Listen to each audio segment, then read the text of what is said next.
Last time మాట్లాడినప్పుడు ఏం చెప్పారంటే శివాని రోజు ఆర్డర్ పెట్టుకునేదంట ఫుడ్, ఒక్క రోజు కూడా మౌలికి ఒక ముక్క కూరగాయ ముక్క కూడా పెట్టలేదంట. నీకైనా పెట్టిందా లేదా? నేను మౌలి ఎప్పుడు పెట్టలేదు. మౌలి మీకు పెట్టలేదు?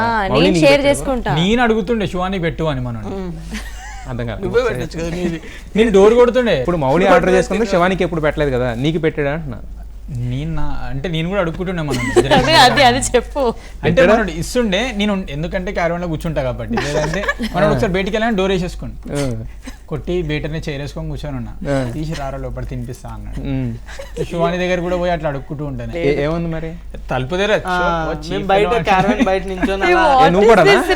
హీరో కూడా నేను కూడా చూసారా? బ్రేకింగ్ న్యూస్ ఇది. హీరోని కమెడియన్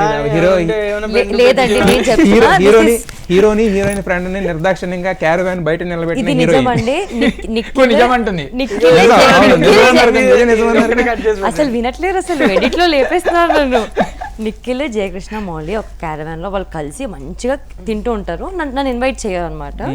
నిఖిల్ ఎందుకు మీరు తినేస్తారని నేను పిలిచిన నిన్ను చాలా నిన్ను మొన్న నిఖిల్ పాపం పిలురా అమ్మాయి తింటది అంటే ఇప్పటి వరకు తినేసి ఉంటారులేరా అని మొన్న మీరు కూడా అన్నారు కదా, నాకు ఫుడ్ పడకపోతే క్రాంక్ అయిపోతా టైం కని. కానీ వాళ్ళు ఆఫర్ చేయాలి కదండి, ఇన్వైట్ చేయాలి కదా, మళ్ళీ లావ్ అయిపోతారనేమో కదా. లేదండి, నేను బాగా తింటానండి బేసికలీ. నాకు అట్లా లిమిట్ లో తినడం అలా ఏం లేదండి. మరి అన్లిమిటెడ్ ఒక్క రోజు వెళ్ళానండి వీళ్ళ దగ్గరికి. Can I come in side, can I please SIT, full permission అడిగి నీట్ గా కూర్చుంటే అప్పటికే అయ్యో ఫుడ్ అయిపోయింది ఇప్పుడే తినేసాము అని. మా ఫుడ్ నువ్వేం తింటావులే అనుకున్నాం. అంతలే నన్ను చూసినప్పుడు ఇట్లా ఈడేంది ఈ ఫుడ్ తింటుండో.